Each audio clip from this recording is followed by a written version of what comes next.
Well, good morning. Oh, that was weak. Good morning. That's a little bit better. That's good. It's great to see you all. Howdy, Trinity Church. I got to throw out the howdy. That's the little Texas flair that's still there. Have to throw it out there. It's good to be with you all. We are continuing our series looking at the 12 disciples. Who are they? What were they like? Strengths, weaknesses. What were the things they were good at? What were the things that they struggled with? And maybe even in you, what are some things that you identify with when it comes to the disciples? So far, we've looked at Peter. This is a few weeks ago. Peter was bold. He was your emotional overtalker. He's your type A. Like if you were in a small group, Peter would be the guy that dominates the conversation. He interrupts everybody else. He's a million miles an hour. He speaks before he thinks and gets himself in trouble. Love Peter. But when right, man, when he's got everything cooking right, when he's in submission to Christ, he becomes the rock on which the church is built. God uses him. A few weeks ago, we looked at John, brilliant, calculated, a leader who loves justice. John would be maybe like, again, this is speculation, he would maybe be like your modern day police officer or your modern day lawyer. John is the detail person in some ways, but not detail person introverted. He's detail person extroverted. Love John. He is known as him and his brother known as sons of thunder. This is a justice guy. He walks into a community and they deny Jesus, and he asks the Lord, he's like, man, let's give them what they deserve. Let's burn this place down. I'm talking fireballs from heaven. That would be awesome. All right, that's John. John is also the guy who's a really good manipulator.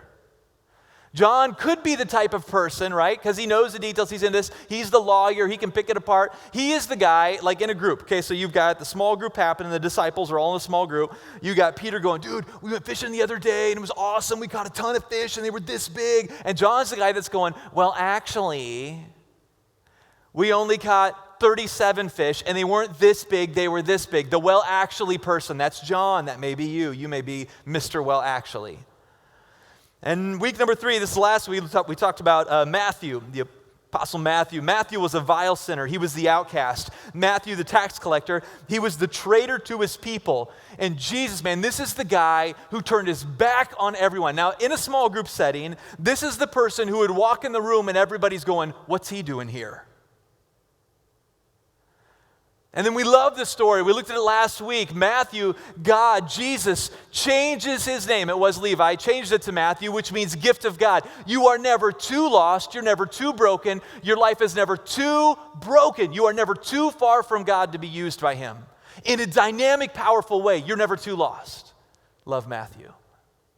Matthew's also the guy who maybe, if you are a personality like Matthew, he may be the guy that's real easy to get tripped up again with health, wealth, and power, and accomplishing more. He needs that accountability. We all have our strengths and weaknesses. This week we're going to look at Thomas. Doubting Thomas. But before we get into that, we need to work on our memory verse. I love this. I love that we're doing a memory verse for the summer. That's fun. It's like Sunday school days, man. We're going to make this happen. John 15:5, I'm going to read this to you, and then we'll read it together. This is the same scripture that the kids have been working with, we've been working with. This is the secret sauce, okay? Every restaurant has their secret sauce, their secret recipe that makes their food kind of stand out among everybody else. Every business has their secret battle plan that they have, their number one product. The disciples weren't the smartest on the planet. They weren't the most educated. They weren't the strongest. They weren't the fastest. They didn't live the longest. What made the disciples great is this one verse. This one verse is the secret sauce for these guys. I'm going to read it to you, and then we'll read it together. Hopefully you're working on it. I am the vine, you are the branches. Whoever abides in me and I in him, he it is that bears much fruit. For apart from me, that's it, that's the crux. Apart from me, you can do nothing. All right, you ready? We're going to do this together. Let's do it. I am the vine, you are the branches. Whoever abides in me and I in him, he it is that bears much fruit. For apart from me, you can do. That's it, John 15:5. That's the secret sauce. What made these guys great, what made them unstoppable, what started this movement that transformed all of humanity, there is not a spot on this planet that hasn't been touched in some way by the movement of Jesus Christ. And it all began with that little concept right there. These men who stayed locked into Jesus. On the good days, they lock into Jesus. On the bad days, they lock into Jesus. Who do you call when you're having a bad day? Where do you turn when things are going in a direction you don't like? All right, with that in mind, let's look at Thomas. I've got to do a little historical, exegetical stuff. This is fun. Reading through the commentaries. Thomas traveled with Jesus for 3 years. Some of the disciples knew of him at least and probably had some form of a relationship with him for a longer period of time. In fact, some of the disciples, some scholars believe, would have even been related to Jesus. But Thomas was with Jesus for 3 years. Tradition holds, if you read through the history on Thomas, inside the Bible and in the works that are outside of the Bible, tradition holds that he carried the gospel as far as India. He was a missionary. Tradition also holds he was martyred for his faith by a spear. He presumably was a twin. In fact, his name, Thomas, he's called two things in the Bible, Thomas and Didymus. Thomas in Greek means twin, and Didymus means twin in Aramaic. So literally his name was the twin. That's what everybody called him. Though he was called twin, we never read about his other half in Scripture. Everything we know about him is in the book of John. He is only mentioned briefly in the other synoptic gospels. He was the pessimist of the group. If you read through his words and read the context of what's happening, this guy is the pessimist. He's the worrywart. He's the negative Nancy. Sorry if your name's Nancy. I do love you. He's the negative Nancy. He's the Debbie Downer. He is Eeyore from Winnie the Pooh. This is the guy, everything's awful. Life is bad. It's never going to work. Why are we doing this? Have you ever met people like that? You may be that guy. Everything's terrible. Now, okay, so here we are, back in the small group. We walk into a small group. We've got Jesus and his disciples. You've got Peter, over-talker, really passionate, sharing his heart. What's going on up here? I mean, dude, he's speaking even before he's thinking. Everything that comes to his mind is rolling out of Peter's mouth. You got John. Love John. John's Mr. Well, actually. So Peter's going a million miles an hour, and John's in the background going, well, actually, Peter, it wasn't a ton of fish. It was 37 fish, and actually, Peter, it wasn't this big. It was this big, and you've got Matthew in there, and Matthew, dude, he's just kind of the guy. They don't even know what he's doing there. They may even feel awkward around Matthew because he was such a traitor previously. And now you've got Thomas in the room, right? And Thomas is the guy going, this is never going to work. This is awful. Have you ever been in one of those small group settings? It's like everybody's sharing their heart, what's going on. And when it's time for this person to talk, it's going to be doom and gloom. Right? That's Thomas. I want to look at two stories of Thomas really quick. We're going to look at John 11:16, the nature of Thomas, looking at who he is. And then we're going to take a look at John 20:24 through 29. So we'll begin John 11:16. One verse, and then I'm going to talk about the context of it, historically, grammatically, contextually. What does this mean? So Thomas, called the twin, said to his fellow disciples, let us also go that we may die with him. Man, Mr. Happy-Go-Lucky. Mr. Positive. Everything's great, right? No, man. I mean, here we are, right here. This guy, whatever it costs, we're going to die, so fine. We're going to die. Let's do it. The context, location. This is the story of Lazarus. This is what's happening contextually in Scripture here. Jesus is outside of Jerusalem because his life was in danger. He went away again beyond the Jordan. This is John 10:40, giving you the context, to a place where John was baptizing at first, and there he stayed. So Jesus, outside of town. Now, you need to know what's happening in history at this moment. Tension is increasing rapidly. Rome is having their own internal issues. The Jews, who they've subdued by the blade. And now Jews are frustrated. Rome, having their own issues, is trying to keep control of their people, and the tension's rising. And then enters Jesus on the scene. And Jesus initially is just another guy that claims to be God, claims to be the Savior. But now at this time in Jesus' mission, he is gaining momentum at a rapid rate. We're seeing miracles happen over and over again by a massive amount of people. Now historians are beginning to write about Jesus even outside of the Bible. Tertullian, Josephus, other authors are beginning to write about Jesus. I mean, he is changing history, this nobody from nowhere. The Jewish leaders are beginning to see Jesus as an incredible threat. They want him dead. In fact, they drove him out of town. As the tension is increasing, both in Rome, so you've got political pressure, you've got religious pressure, you've got all this tension mounting, and Jesus is outside of town, and he still is proclaiming the hope that he brings. A messenger shows up. Jesus, your friend Lazarus, he's really sick. Now you need to know, this isn't just like informing somebody, as if you were informing a friend that somebody's sick and they just kind of want you to pray for him a little bit. I mean, they see Jesus as the miracle worker. I mean, they know that when Jesus touches somebody, they are healed. They know that this guy can do incredible things. I mean, this is more like a 911 situation, and they get the information to the doctor, and they're not saying, hey, just to let you know, doctor, the patient in the other room is really sick. We just want to inform you of that. No, that's not the type of information. This is going, doctor, the patient in there is really sick, with the implication of going, come and save them.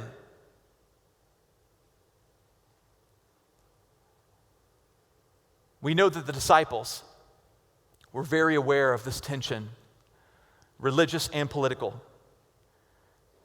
We know that the disciples struggled at times with fear.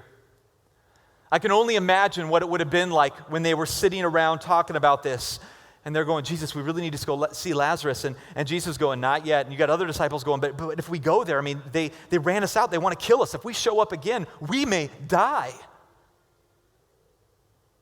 And in the midst of the tension that now is even present among the disciples in this conversation, this is when Thomas speaks up and says, let us also go that we may die with him. Now you need to know, though he is a pessimist, he is very faithful. And this whole idea of being committed, in fact, the phrase, I love this, with him literally means not present in the same location. The phrase with him means whatever he does, wherever he goes, I am with him. Let me give you an illustration. This is more akin to think of in your mind, like guys on the battlefield going into war. Imagine with me that you've got a group of troops out on the front lines, and firefight is happening, and one of them, they go to take a hill, and he gets trapped down under, bullets are flying everywhere, and he's trapped down out there. Imagine one of the guys looking up to his superior and saying, I'm with you. Now that with you doesn't mean literally like, I'm with you, we're both in this foxhole together. No, that with you means wherever you go, whatever you do, whatever happens to you, I've got your back, even if it costs me my life. That's what with you means contextually here.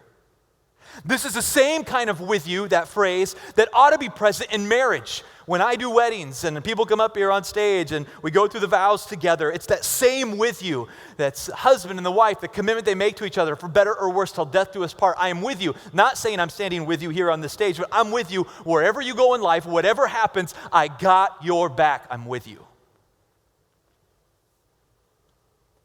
I love the way Wesley, this is a culmination of his writings that was done in 1818, and I love this phrase. John Wesley says this, in Hebrew, Thomas in Hebrew, as Didymus in Greek, signifies twin or Aramaic, depending on how you, with him, the phrase with him, Jesus, whom he supposed the Jews would kill. It seems to be the language of despair, and I love the way Wesley begins to talk about this then. He basically unpacks this idea of Thomas as this person who knows, he always sees the despair, what could happen, how awful it could be, but he's also the one that says no matter what, he expects death, he expects the bad, but he's fully faithful.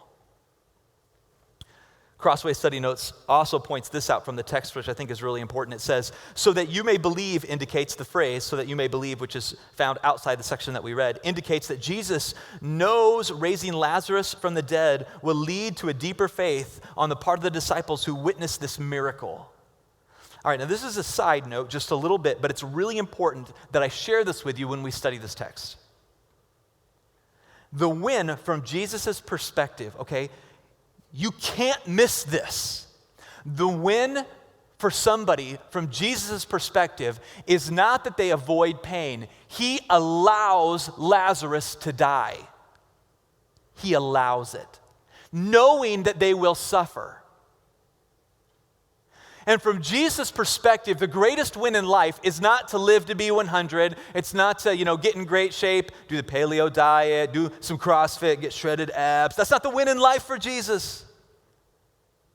The win in life is whatever it takes to deepen your faith. That is the greatest win from Jesus' perspective. So if Jesus allows you to suffer, don't miss what I'm saying. If Jesus allows you to suffer so that it increases your faith, it's like a present wrapped in a bow. And you unpackage it and you open it. But it's not fun, it's pain. And it hurts. But it's a gift if it increases your faith. And so this is so countercultural even for us today. It's so countercultural for us to imagine that the win in life is not live to be even 50 or 60. The win in life is whatever it takes to have my faith increased. That's the greatest win.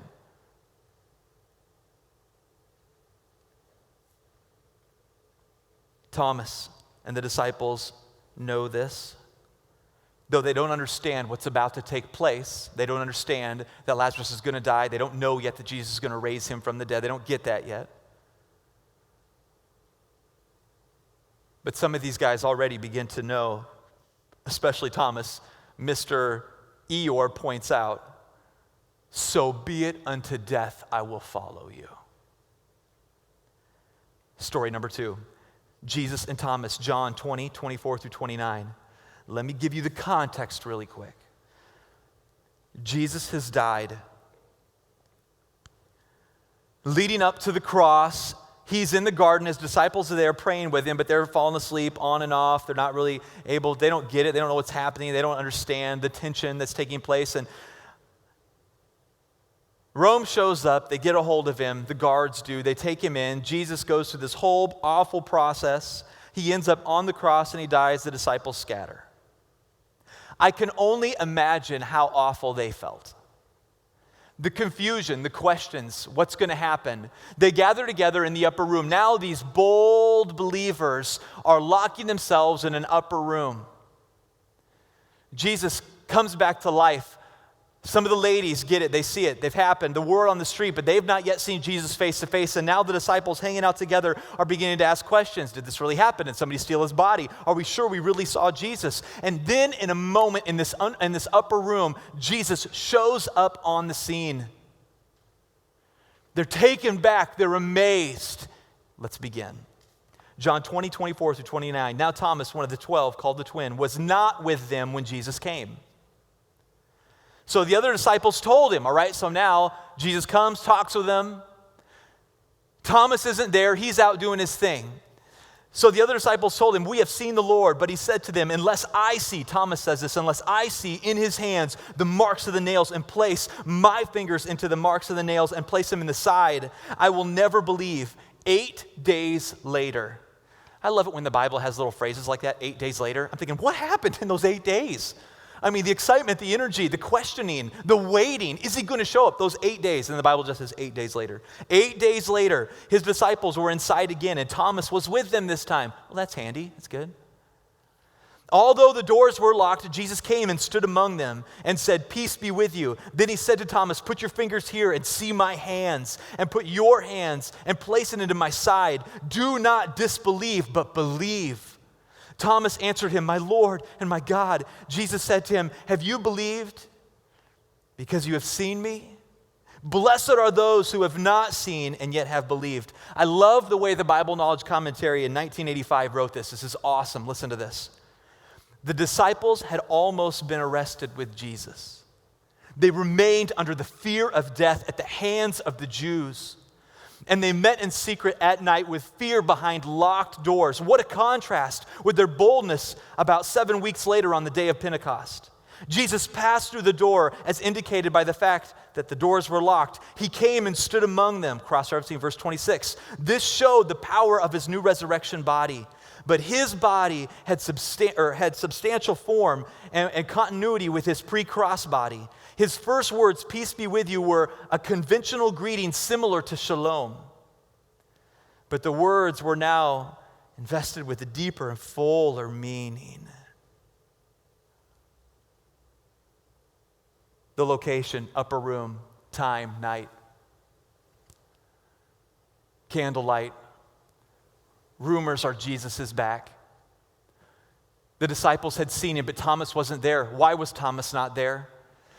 Most scholars that I read through, most commentaries that I read through said Thomas's personality would probably lead him to be the one to say, I don't want to be around you. I don't want to know what's happening. I want distance. I felt like that before. I remember when my grandfather died. My grandfather, Valesky, I was really close with him. And when Grandpa passed away, I didn't want to laugh. I didn't want somebody to distract me from it. I wanted to get in my car. I wanted to get away from everything else. I just wanted to be alone. I wanted people to let me suffer. Maybe you've lost somebody close enough. You know what that pain is like. You get it.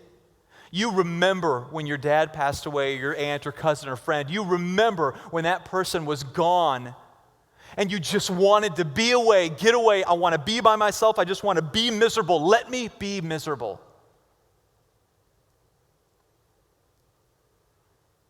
When Thomas finally shows back up again, the other disciples are telling him Jesus was here. But doubting Thomas, the negative Nancy, sorry if your name's Nancy, I do love you. The Debbie Downer, if your name's Debbie, I love you too. The grumpy person, right? This guy, he's going, no, unless I see it with my eyes, unless I put my hands in his holes in his hands, and unless I put my hands in the holes on his side, I refuse to believe this. And then Jesus shows up on the scene.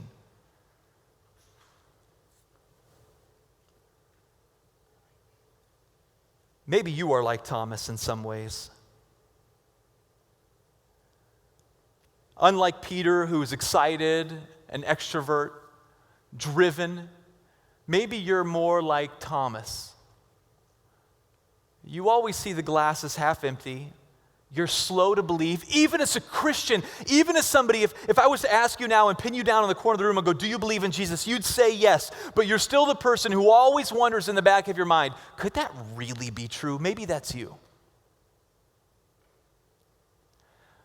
We want to look at Thomas and we want to take a modern tool, a SWOT analysis, and we want to put it on this ancient biblical character. Are you ready? Strengths, weaknesses, threats, and opportunities. That's the order we're going to do it in, as we've done it with all of them so far. Strengths. If you are a Thomas, you are a type of Thomas. So I'm not saying this specifically about Thomas, but if you are a type of Thomas, your strengths might be this. You are faithful. You show up at work on time. You do your job. Though Thomas was a doubter and a pessimist, his attitude never stopped his commitment to Christ. These kind of people don't care if you like them or don't like them. They're going to keep doing their job. Another strength, people like this can be great accountability partners. They're wonderful to have in the office because they'll speak truth. In fact, they kind of like sharing bad news.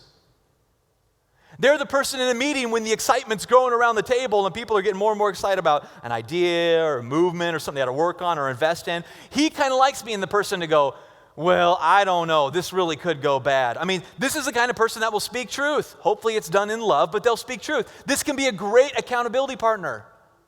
Think of it. If Peter's your accountability partner, you sit down with him, you don't even get to share your life because he dominates the conversation the whole time. This negative Nancy, Debbie Downer, pessimist, guy that doesn't feel great, boy, he will share with you, he'll let you talk, and he will speak the truth even if it doesn't sound good. Weaknesses. If you are a type of Thomas, a personality type like this, you can be an elevator down person. The phrase elevator down is used to describe people who drain the positive energy out of a group. Now, I don't know about you, but have you ever walked in a room and it's like somebody's walking your way and in your mind you're just going, no, I don't want to talk to him. Please, Lord, let my phone ring, let something happen. Someone can even go to the hospital. I don't care what it is, just get me out of the situation. You ever seen that or thought that when somebody's walking your way? Oh, you have. Don't give me the, no, I'm holy. Don't give me that. You've thought that. The elevator down person, when they walk in the room, it's going to be negative. You know it's coming.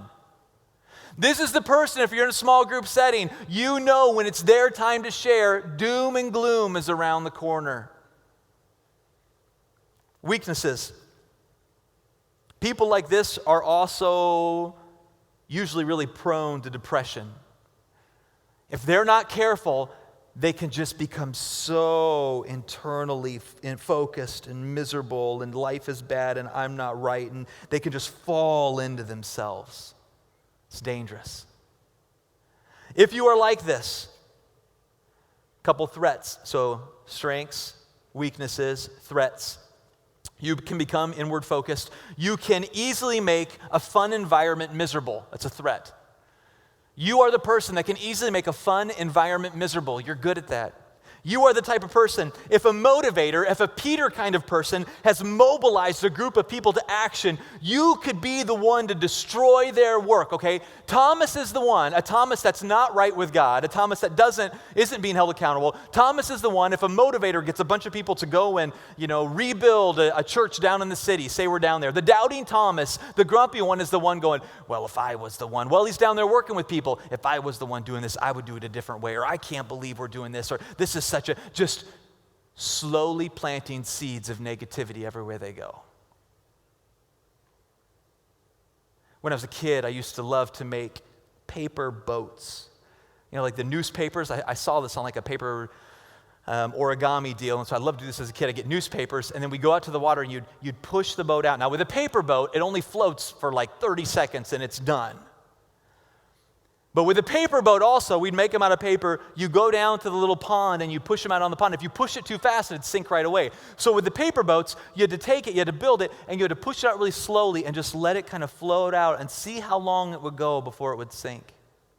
And Thomases do this with negative information. They like to go on like Facebook or Twitter or wherever it may be. They like social media, sitting around in a small group. They have their negative information that they love. In fact, they think it's fun. And they like a boat, they like to just set it sail really gently and see what it does. They act as if they enjoy, Thomases can act as if they enjoy negative information. The only time they're really happy is when they hear something really crappy. That's tweetable.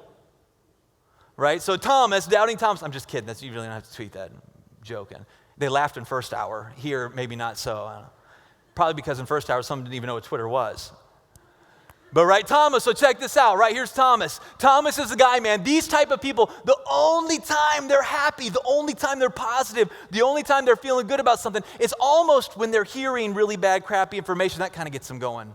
It's a threat. They can use words. Thomases are really good at using words to hurt others because they're not going to put you down directly. Thomases are really good at like saying under the table, little slow doubt comments. Thomases are good at that. All right, opportunities. So let's say you're sitting there and you're going, oh man, I might be a Thomas. Say you're sitting there and your spouse is poking you in the side right now, okay? Just saying. Hopefully that's not happening. You may be right now thinking, I know somebody that's a Thomas. If you are a Thomas, let me share some opportunities. Opportunities. Your words hold weight if used properly. Because you are not one to throw out random compliments. You're not going to just, be a kiss up or that's not you at all. Because you are so careful with positive things that you say, if your words are used properly, they can be really powerful. If Thomas believed in Jesus, somebody could say something like this. If Thomas believed in Jesus, he really must be amazing because Thomas won't say anything good about anybody. I challenge you, if you are a doubting Thomas, I challenge you to find some things that you can praise in others. Find something you believe in and choose to speak life. I'm going to invite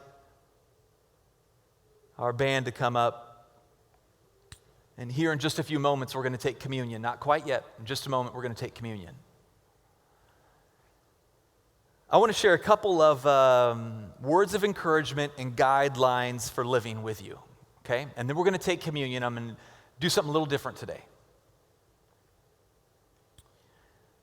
If you are a Thomas, if you are prone to that type of personality, so not just Thomas in history, but you're prone to that type of personality, I want to give you 4 things, 4 action steps, things to think about, ideals to work through, 4 of them. The first one is this: you must submit to Christ. You must submit to Christ. Like the other disciples, like a number of the other disciples, you don't bend to external pressure. You better make sure, if you are naturally a person that doesn't bend to external pressure, you better make sure that you are on target with Christ. Because those little things that you set sail could be very damaging. Number 2, if you are a Thomas. 1, submit to Christ. 2, keep your attitude in check. Keep your attitude in check. In fact, if you are a Thomas, like the rest of the disciples, you need covenant friendships. You need accountability partners. You desperately need somebody in your life. You desperately need somebody in your life that can look at you and go, stop it.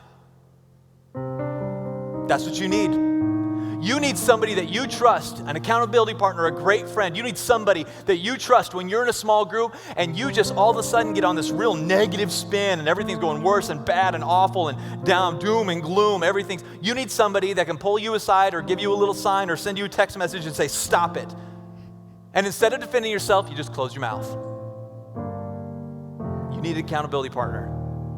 Submit to Christ. Keep your attitude in check. The third thing, if you are a doubting Thomas, is this. Keep connected to other believers, right?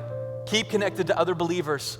And this goes along with the accountability. Let them hold you accountable in attitude and action. But more than just an accountability partner, stay connected in a church where you are choosing to fill yourself with things that are positive. Because here's the other thing. If you're naturally a Thomas, you're somebody that can turn the doom and gloom on the news and watch hours of the whole world is falling apart and you just soak it all in.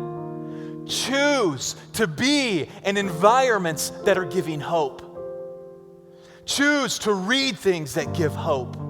Choose to turn off all of that negativity at times and choose to receive things that are going to lift you up.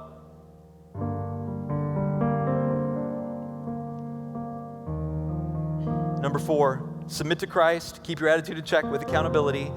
Choose the right environments to be in, connected with other believers. And number 4, choose to speak life into others. If you are Thomas, I challenge you. Find something you fully believe in and choose to speak highly of it. I challenge you to do that. If you believe in a mission that your church is a part of, if you believe in whatever, right? Find something, right? Even your faith is core. Find things that you choose to share life about and do it.